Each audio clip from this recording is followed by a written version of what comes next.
شہر حیدرآباد مچھروں کے قبضے میں ریونت ریڈی سرکار فیل، جی ایچ ایم سی پر شہریوں کا شدید غصہ۔ تلنگانہ کے دارالحکومت شہر حیدرآباد اس وقت شدید مچھر کی وبا کی لپیٹ میں ہے۔ شہر حیدرآباد کا کوئی علاقہ ایسا نہیں جہاں مچھروں کا قبضہ نہ ہو۔ عوام راتوں کی نیند کھو بیٹھی ہے، لیکن جی ایچ ایم سی افسران گہری نیند میں نظر آ رہے ہیں۔ 2 سالہ کانگریس حکومت کے دوران اسپرے اور مچھر کنٹرول جیسے بنیادی کام تقریباً بند ہو چکے ہیں۔ نتیجہ یہ ہے کہ گھروں، بالکنیوں، اپارٹمنٹس ہو یا اوپن پلیسز، ہر جگہ لاکھوں کی تعداد میں مچھر پھیل چکے ہیں اور علاقوں کو قبضہ کر چکے ہیں۔ شہر حیدرآباد کے کئی علاقوں میں جھیلیں، کنڈے اور نالے گندا پانی اور کچرے سے بھر چکے ہیں۔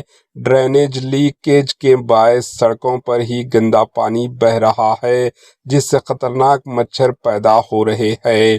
مچھر کی اس وبا سے چھوٹے بچے اور بزرگ بیماریوں کی زد میں آ رہے ہیں۔ ڈینگو، ملیریا اور وائرل فیور کے کیسز میں اضافہ دیکھا جا رہا ہے۔ مقامی لوگوں کا کہنا ہے کہ حکومت نے جھیلوں اور کنڈوں کو مکمل طور پر نظر انداز کر دیا۔ کچرا، گندگی اور گھاس سے بھری جھیلیں مچھروں کی نرسری بن چکی ہے۔ بار بار شکایت کرنے کے باوجود جی ایچ ایم سی کی جانب سے کوئی ٹھوس کارروائی نہیں ہو رہی۔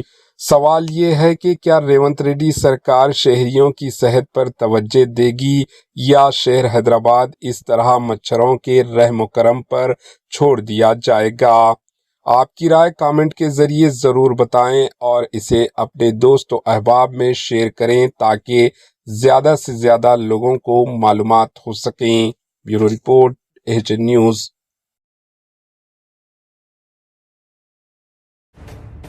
ایچ نیوز کے یوٹیوب چینل کو سبسکرائب کریں اور بیل آئیکن کو دبانا نہ بھولیں تاکہ آپ کو ہر نئی آنے والی ویڈیو کا نوٹیفیکیشن بر وقت مل سکے۔